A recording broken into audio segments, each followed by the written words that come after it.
салом дӯстон, ҳамаи шуморо ба канали худ хушомадед мегӯям. Дирӯз бозиҳои ҷолиби топ дар 5 чемпионатҳои пешбари Аврупо баргузор шуданд ва имрӯз мо дар бораи лаҳзаҳои ҷолибтарини ин бозиҳо суҳбат хоҳем кард. Аз бозиҳои пуршида то гардишҳои ғайричашмдош, мо ҳамаи лаҳзаҳои калидии бозиҳоро баррасӣ мекунем. Агар хоҳед ки аз ҳамаи рӯйдодҳои футболӣ огаҳ бошед, ҳатман ба канали мо обуна шавед. Лайк гузоштанро низ фаромӯш накунед. Акнун дар ягон ҷо позаи ёнбошро гиред ки давомаш мошни мегузарад.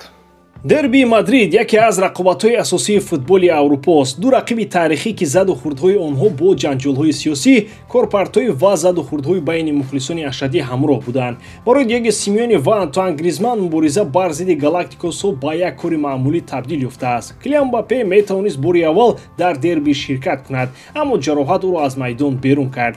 Рақибон ба муқовимати сарбасар дар шакли аъло наздик шуданд. Дастҳо дар ин мавсим ҳеҷ гоҳ мағлуб нашуданд. Эҳтимол меравад яке аз клубҳо ба силсилаи худ хотима бахшад. Оё шогирдони Карло Анчелоти метавонанд силсилаи ғалабаи худро ки ба 5 бозӣ расидааст тамдид кунанд. Тамошои рақобатро бо 1х ҷолибтар гардонед. Ин ширкат чандин сари сол мешавад ки кору фаъолият дорад ва беҳтарин шароитҳоро фароҳам меорад. Танҳо дар мо ва танҳо барои шумо мо промо тайёр кардем бо номи AMG 0777 ки шумо метавонед дар вақти регистратсия кардан дар аввалин пардохти худ то ҳаҷми 8000 сомонӣ бонус ба даст оред. ссилкаи зарурӣ дар комментария ин видео. Премьер лигаи Англия мухлисонро бо бозиҳои дурахшон ва гардишҳои ғайричашмдош шод мекунад. Дар даври шашуми чемпионати Англия футболбозон маҳорати худро нишон доданд ва иродаи ғалабаро низ. Ливерпул бо боварӣ Вулверхэмптонро мағлуб кард ва ба ҷои аввал дар ҷадвал баромад, дар ҳоле ки Арсенал силсилаи бебохти худро дароз карда Лестерро мағлуб кард. Челси бо шарофати Покери, Коул, Палмер Брайтонро беимконият гузошт ва Манчестер Сити бо Ньюкасл ба мусовӣ қаноат кард. Ин рӯйдодҳо ҳеҷ як дӯстдори футболро беэътино намегузоранд. Футбол ин танҳо як бозӣ нест, ин зиндагӣ аст, ин эҳсосот аст, ин ишқ аст. Дар ҳар як бозӣ мо мебинем ки чӣ гуна дастҳо то дақиқаи охирин мубориза мебаранд, чӣ гуна бозингарон барои ғалаба тамоми қувваҳоро сарф мекунанд. Дар даври шашуми Премьер лигаи Англия мо шоҳиди як спектакли ҳақиқии футбол шудем. Ливерпул зери роҳбарии Арне Слот ғалабаҳоро идома дода тамоми ҷаҳонро ба ҳайрат гузошт ва дар ҷадвали холҳо пешсаф шуд. ғалабаи онҳо бар Вулверхэмптон нишон дод ки даста ба ҷолишои нав омода аст ва намехоҳад дар ҷои расида истад. Арсенали Микел Артета ин намунаи он аст ки чӣ гуна кордонӣ ва рӯҳи даставӣ метавонад ба муваффақиятҳои деринтизор оварда расонад.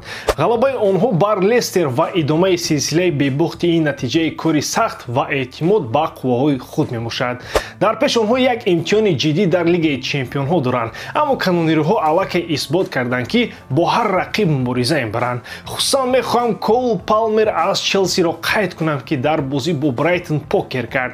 Покери ӯ дар нимтайми аввал ин чизи ғайриоддӣ аст ки ҳатто дар лигаҳои престижтарин кам вомехӯрад. Талант ва маҳорати чунин бозингар сазовори кафкубӣ ва таҳсин аст. аммо Манчестер Сити ва Эрлинг Холанд ин дафъа мухлисонро шод карда натавонистанд. мусовӣ бо Ньюкасл ва набудани голҳо аз Холанд ин албатта он чизе нест ки мухлисон интизор доштанд, аммо футбол бо ҳамин зебо аст ки он пешгӯӣ нашаванда аст. Имрӯз ту дар қулла ҳастӣ ва фардо метавонӣ дар соя бошӣ.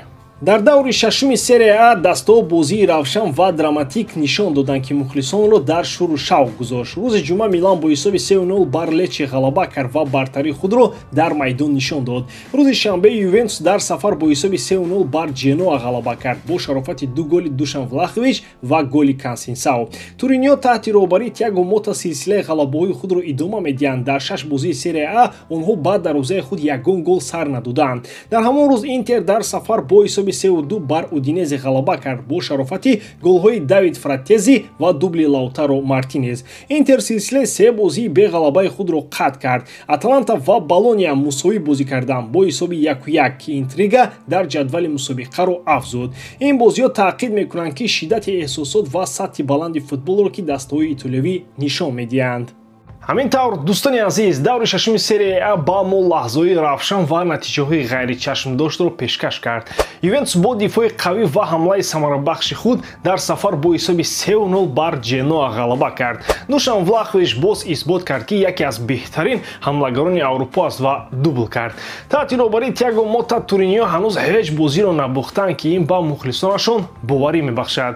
Интер ниҳоят силсилаи 3 бозии беғалабаи худро қатъ кард, вақте ки бар Удинезе бо ҳисоби 3-2 ғалаба ба даст овард. Лаутаро Мартинес дар шакли классикии худ буд, 2 гол зада ва қаҳрамони бозӣ шуд. Ин ғалаба барои даста муҳим аст то бовариро ба худ баргардонанд ва дар ҷадвали мусобиқаҳо боло равад.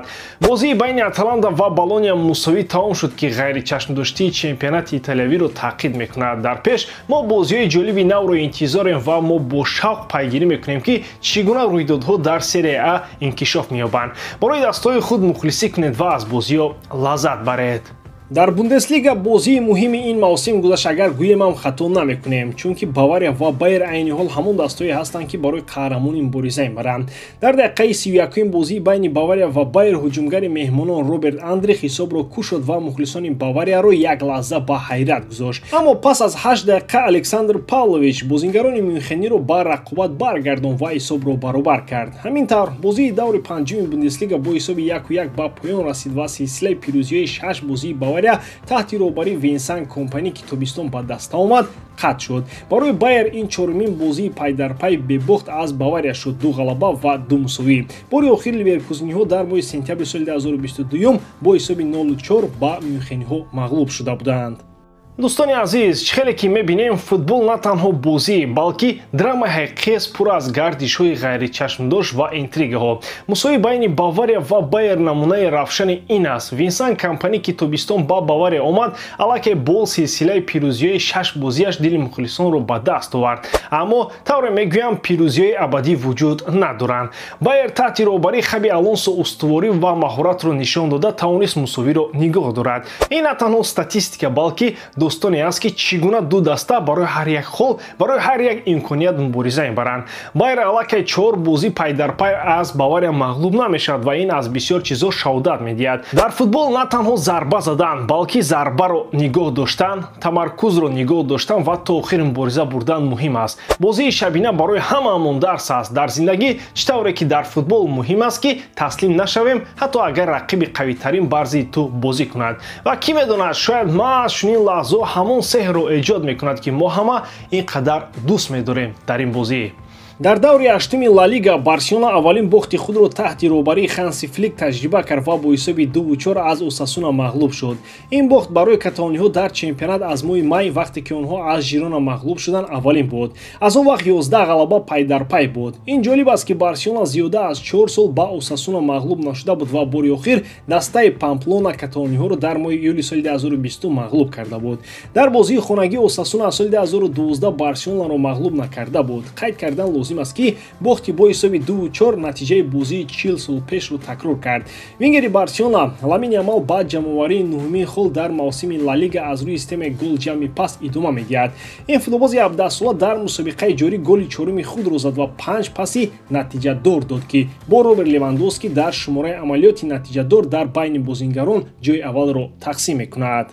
Таҳти роҳбарии Ханси Флик даста натиҷаи таъсирбахш нишон медод ва 7 ғалаба пай дар пай дошт. Аммо тавре ки мегӯянд ҳеҷ чиз дар зери моҳ абадан нест. Бохт аз Осасуна бо ҳисоби 2-4 барои ҳамаи мухлисони каталониё як душаи сард шуд. Ин барои Барселона ва мухлисонаш чӣ маъно дорад? Пеш аз ҳама ин як ёдраскунӣ аст ки ҳатто дастҳои аз ҳама қавӣ метавонанд душвориҳоро таҷриба кунанд. Футбол на танҳо бозие дар бораи маҳорат ва тактика, балки дар бораи психология, қобилияти мубориза бо фишор ва нокомӣ мебошад. Ханси Флик ва дастаи ӯ бояд аз ин бохт хулосаҳо бароранд ва корро аз болои хатоиҳои худ идома диҳанд. Аммо мо набояд лаҳзаҳои мусбиро фаромӯш кунем. Ламин Ямал, вингери 17-сола, бо бозии худ таъсирбахш идома медиҳад ва холҳоро аз рӯи системаи голҷамъи паст ҷамъ мекунад. Пешрафти ӯ ояндаи дурахшони Барселона аст. Пас дӯстони азиз, набояд дастаҳоро поён партоед. Бохт қисми бозӣ аст ва маҳз тавассути чунин лаҳзаҳо дастаҳо қавитар мешаванд. Дар пеши Барселона боз бисёр бозиҳо ва имкониятҳо барои интиқом аст. Бовар мекунем ва дастаи худро дастгирӣ мекунем. дар бозии навбатии МЛС Интер Майами бо Шарлот вохӯрд ва бозам натавонист ғалаба кунад. Бозӣ бо натиҷаи мусовии 1-1 анҷом ёфт. Лионел Месси ситораи клуби Майами бозам худро нишон дод ва голи 15-умашро дар мавсими ҷорӣ зад. Аммо ҳатто кӯшишҳои ӯ натавонистанд дастаи худро ба ғалабаи деринтизор бирасонанд. Месси ҳамагии ин мавсим 16 бозӣ дар Интер Майами бозӣ кардааст, аммо аллакай тавонист нишон диҳад ки хеле самаранок аст. 15 гол ва 10 ассист. Саҳми ӯ дар бозии даста бебаҳо аст, аммо натиҷаҳои охирини клуб ба баъзе мушкилот ишора мекунанд. Ин аллакай сеюмин мусовии пайдарпай барои Интер Майами аст. Пеш аз ин даста як силсилаи таъсирбахши 5 ғалаба дошт ки ба ӯ имкон дод ки бо 65 гол пас аз 31 бозӣ дар ҷадвали умумии лига пешсаф шавад. Дастаи Херардо Мартино ҳоло 3 бозии дигар пеш аз оғози плей-офф дорад ва ҳар як бозӣ бисёр муҳим аст. 3 мусовии пайдарпай ин як сигнали ташвишовар барои ҳар як даста аст, махсусан вақте ки онҳо чунин бозингаре чун Лионел Месси доранд. Месси идома медиҳад ки сейри худро дар майдон нишон диҳад, аммо як бозингар новобаста аз он ки чӣ қадар бузург бошад барои ғалабаҳои устувор кофӣ нест. Муҳим аст ки тамоми даста ҳамчун як воҳиди ягона бозӣ кунад. Шояд ин масъалаи тактика ё омодагии равонӣ бошад, аммо як чиз равшан аст ки Интер Майами бояд фавран роҳи баргаштан ба ғалабаро пайдо кунад. Аз тарафи дигар наметавон қайд накард ки даста бо 3 бозии дигар то оғози плей-офф дорад. Ин як имконияти олӣ барои иштиҳоди мураббиён ва бозингарон аст ки хатогиҳои худро таҳлил кунанд ва тағйироти заруриро ворид намоянд. Ман мутмаинам ки Месси ва ҳамдастояш тамоми кӯшишро ба харҷ медиҳанд то бо нерӯ ва ангезаи нав ба майдон бароянд.